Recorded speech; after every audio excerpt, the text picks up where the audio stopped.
Hey, Brian. Hey, Keith. How are you? I'm doing good. Fantastic. Me too. Life is good. Life is good.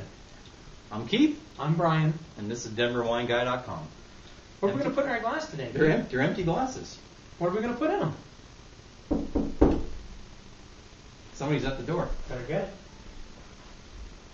Look! If it isn't our friend, Brian Moore! And Brian, you are the Rocky Mountain Regional Manager for Frederick Wildman? That is correct. Yeah, and that's Sons. correct. That is correct. Frederick Wildman and Sons. Who is a big import company. We are a New York-based importing and wine marketing company, and I am responsible for our business in the Rocky Mountain region. Nice. What are we going to taste? Well, today we're going to talk a little bit about Spain, and we're going to taste two lifestyle wines from Spain. And the reason I mention that is that there are over 65 He even knows where the glasses are at. growing regions in Spain. Only 2 of them have DOC status, that being the very famous Rioja and Priorat regions of Spain. But this comes from Tierra de la Castilla, one of the many DOs, or regions of identification in Spain. And it is in central Spain. And these are wines that really are meant for everyday consumption. So they're very well made. It's a state-of-the-art temperature-controlled facility in central Spain. But this is a wine that you can open with friends and enjoy on a daily basis with just about anything and anyone. So the name of the wine is? The name of the wine is Maximo. The label, as we call it, is Maximo. Maximo. It's made from a grape that's indigenous to Spain called Viura.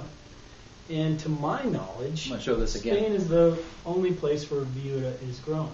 Unlike many grapes that are grown all over the world, Tempranillo, for example, the other wine we're going to taste is also grown in California and South America, for example. Viura is pretty much grown entirely in Spain. Viuda.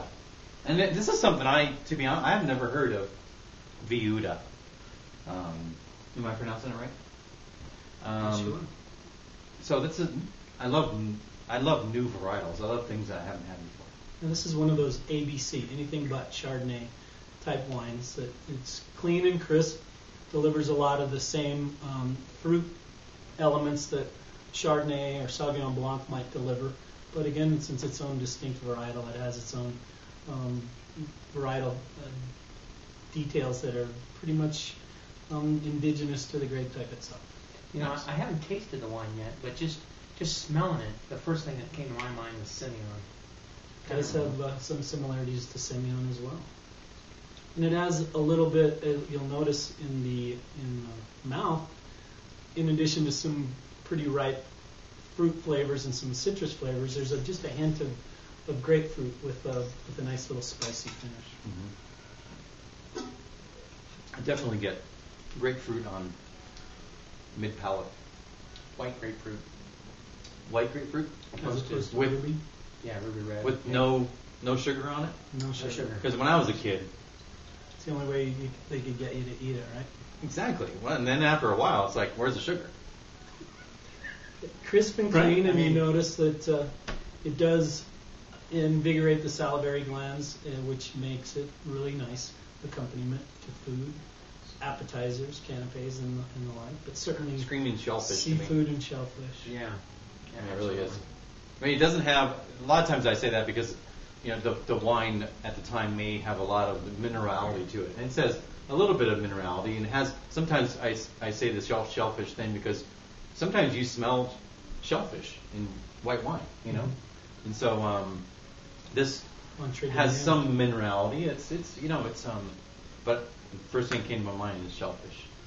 And as a $10 bottle of wine at your favorite wine shop, or soon to be, we're actually launching this officially in the Colorado market in a couple of weeks on March 20th. So after that, it'll be available at your favorite wine store. Ask for it, and and I'm sure they'll be more than happy to comply with your wishes.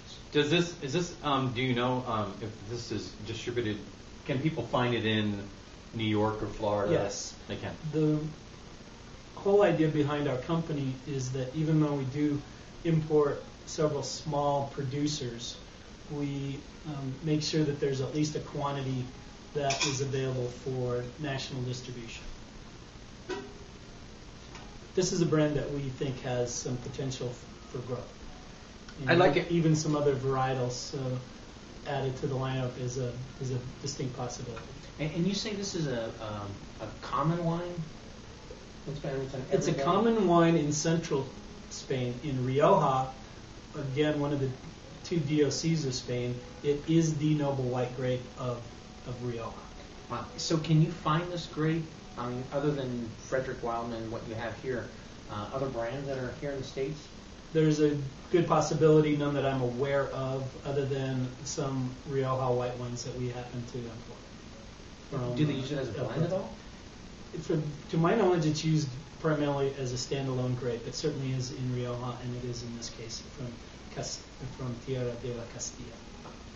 So let's talk about, instead of, we're doing a white and a red, so instead of waiting to the end to give a rating on the white and the red at the same time, let's give a rating on the white Right now? Yeah. And a brief description if you want to, but we're all going to give it a rating. I really like this wine for a lot of different reasons, and some of which we've already just discussed. But it's a great wine, I think, for framing food. It has the fruit character that you're looking for, the balance in acid levels that you're looking for as a quaffing wine, just an everyday sipper. But it's really, I think, suited for setting up flavors for food. So again, like the shellfish, I can see it. It would bring out the sweetness of meats like crab or Alaskan king crab. Langostino. Not lobster. Not lobster, No. perhaps Langostino. Right. Yeah. I agree. And you want to give it a rating? Because it's and maybe this is not a way or a reason for scoring a wine, but because it is unusual, it's one that I can't say that I've ever had myself. So it's intriguing. It's really different. It makes me want to raise the point system on it. I want to I want to give it probably 95 points. Wow. It's very, very Really? Out of 100. very Yeah. nice. You're being nice. I really like this wine. Well, if by that rating, you're saying that it was a well-made wine from front to back, very enjoyable wine, very versatile wine, and something that at that price point is something that everyone can find and enjoy. And I would have to agree with you. Pete? Well, I don't agree. I'm not going to agree with 95 points, just because we have. That's okay. There's two of us against you. Yeah, exactly. Standards. It is high ethical standards. And actually, I'm going to make an executive decision on this video. Is that we're going to do the white separate. We're going to do another video for the red. So Brian's not going to come knock on the door or nothing. We're just going to stop the camera here after we're done, and we're going to do another short video on the red one, on the Tempranillo, just because these are new brands. I think they deserve a little bit of attention, and I don't want to cut things short. So I'm going to say, it's a very solid wine, and I'm going to say, you want to give you a rating? We're dying. We're dying to know. Don't you want to know what he... Drum roll, please. I'll say 87 points, and I'm going to say a Best Buy on it. Really? I'm really surprised that you would say that because, like I said, maybe when I said 95 points, I probably, my consideration of that it's unusual probably gave it a couple more notches, but I wouldn't have given anything less than a 90 points. Really? Yeah. Well, I think 87 points with a Best Buy on it, I think is a really solid. That's a good score. That's a good score. Because this is a wine that and Brian can tell me if I'm wrong, but you'll probably see this in stores on sale from, $7.99, $8.99 sometimes. Exactly. And But that's great. Did we already establish that the retail price average is going to be $10.99? It should be $10.99. Right. So, of course, those big stores are going to sell it at a lesser price sometimes. So it's So I'm going to say 87 points Best Buy. You're saying 95. 95. If I had to give an actual number on it, Yeah.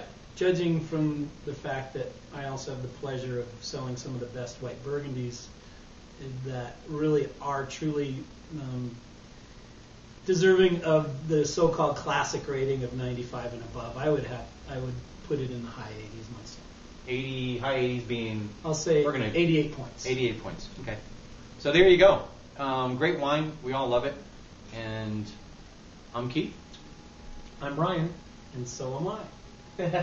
And you're watching DenverWineGuy.com. I really like this one.